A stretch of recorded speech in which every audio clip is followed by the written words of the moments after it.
Assalamu alaikum warahmatullahi wabarakatuh. Akkamiin nagaa keessanii fayyaa keessanii hordoftoota Ashimtuu Be'ooroo hadha waa'ee miseenjaraa isiniif qabadheetiin dhiyaadheetiin jira. Miseenjara ta'ee barreeffama yeroo tekstii isiniif godha yookiin dammoo isiniif barreessan miseejii jechuudha. Akka namni biraa isin jalaa hin garre yookaan dammoo akka namni tokko isin amma isin rakkisu isinitti amma barreessitiin isin rakkisne ofirraa qabuudhaaf akka isinirra hin seenne gochuudhaaf mala salphaa karaa salphaadhaan akka itti ofirraa qabdan isinitti agarsiisa jechuudha. Kanaaf namni biraas arguu hin danda'u barreeffama isinii barreeffame jechuudha.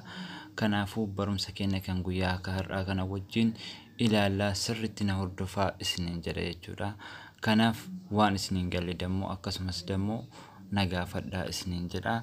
Kanaaf barumsa har'aa kana sirriitti na hordofuu qabdu, sirriitti na faana bu'uu qabdu jechuudha. Kanaaf haala miseenjaraa waa'ee miseenjaraa waan biraas waa baay'eetu jira.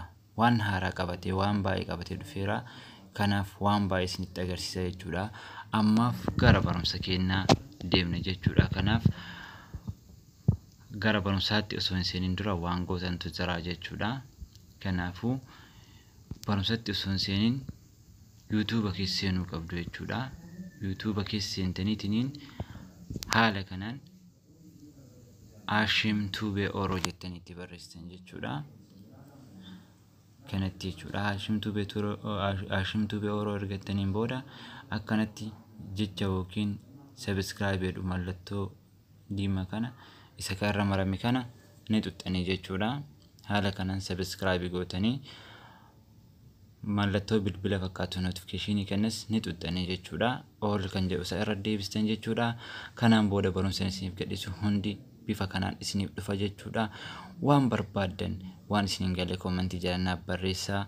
Yoo viidiyoon kun isinitti tole like, share, like, subscribe gochuu hin dagatinaa isiniin jedha.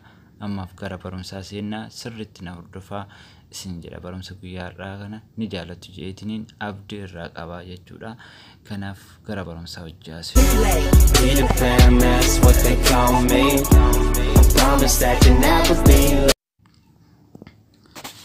Barumsi keenya kan guyyaa har'aa waa'ee miseenjaraati jechuudha.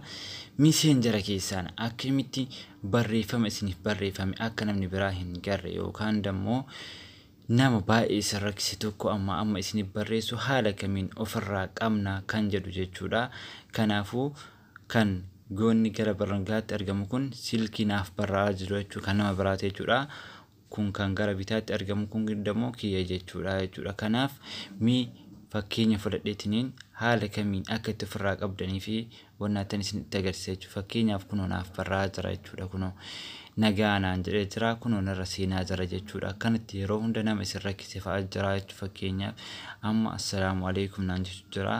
Kunoo asiin narra dhufaa jira jechuudha. Isatu naaf barreessaa jira jechuudha. Kanaaf haala kamiin barreeffama kan akkamitti akka ofirraa qabnu isinitti agarsiisaa jechuudha. Fakkeenyaaf sabkeebarii kanatu naaf barreessu jira. Kanaaf kunoo amma haayinaan jechuudha jechuudha. Kunoo narra dhufee jira argitanii miti.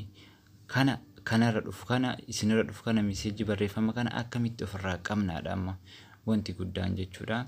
Kanaaf haala kamiin akka itti ofirraa qabdan isinitti agarsiisaa. Kunoo like na ergaa jira. Barreeffama baay'ee naaf ergu jira. Narra seenu jira jechuudha kunoo.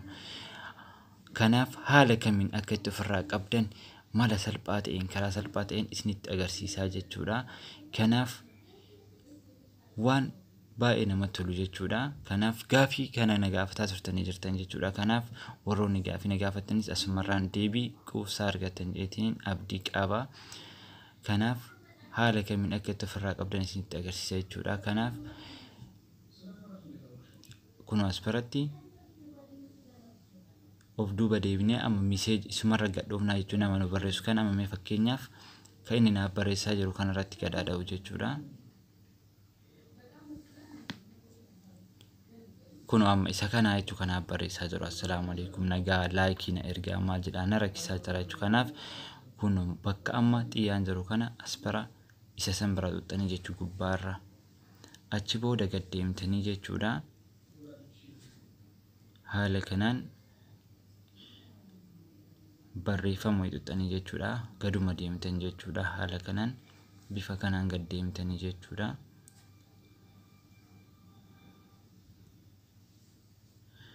Kuno ignore messenger kadhu kana isa kanarra tuxxanii jechuudha. Kuno aspara tuxxanii yoo jettan asparas ignore jettanii aspara ammas ni tuxxanii jechuudha. Asuma bara tuxxanii jechuudha barreeffama kana. Haala kanaan tuxxan taanaan hagas isinirraa badee jira jechuudha.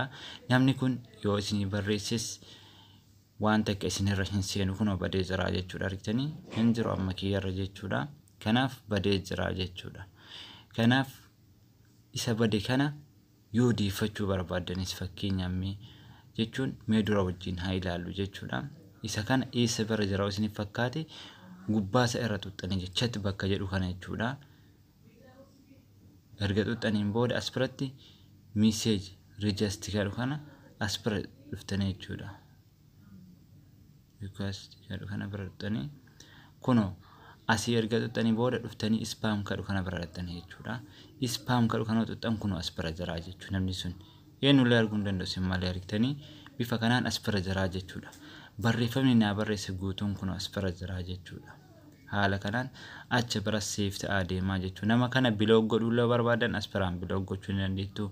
Akkasuma message fi barreeffama isaa kana guutuu delete godhuu barbaadan bifa kanaan delete godhuu dandeettu jechuudha. Kanaaf mee nama kana deeffachuu barbaade wayim like godhee itti ergaa wayim barreeffamu ergaa fi ni deebi'aa jechuudha namni kun jechuudha. Online chatii kiyarratti ol deebi'aa jechuudha. Haala kanaan kuno amma ergeef jira amma dhaqeetiin jira jechuudha. Wanni aan ergeef kun isa bira gaheetiin jira jechuudha. Duuba deebinee mee hojjaa ilaallu. Kuno argitanii safkee bar deebi'ee jira jechuudha. Amma duraan achi biraa badee ture amma dammoo deebi'ee jira jechuudha. Haala kanaan deeffadhee jira jechuudha. Barbaade dammoo nama biraas haala amma isinitti agarsiisa kanaan ofirraa balleessuu qabdu. Kuno fakkeenyaaf amma haayinaan jechuudha jira. Kuno barreeffamni duraan hin seenne sun amma dammoo ni seenaa jechuudha. Yoo ofirraa qabdan barreeffamni inni barreesse hundi isinirra hin seenu nam tokko dammoo message kana arguu hin danda'u. Message isaa ammas bira waa lama jechuudha. Nama isa rakkise tokko faayidaan waan kana nama barreeffama isa rakkise tokko ofirraa qabuudha. Inni lammaffaa dammoo message keessan namni isin barreesse akka namni biraa hin agarre dhokfachuu barbaaddan jechuudha. Kanaaf haala kanaan ofirraa qabuu dandeettu.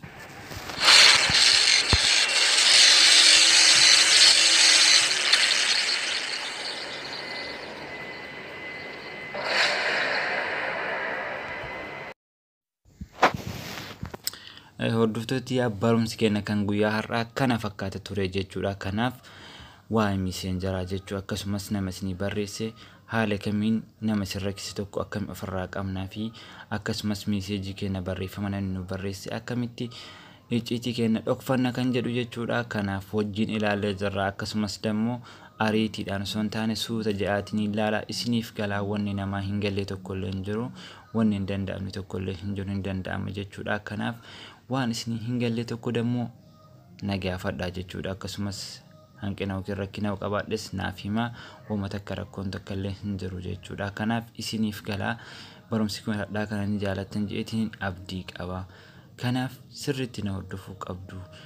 Waan isiniin galle hunda nagaafachuu qabdu. Akkasumas rabbiin tokkummaa nuuf haa kennu isiniin jedha. Kanaaf bilisummaa fi walabummaas nuuf haa kennu. Kanaaf jajjabaadhaa isiniin jedha.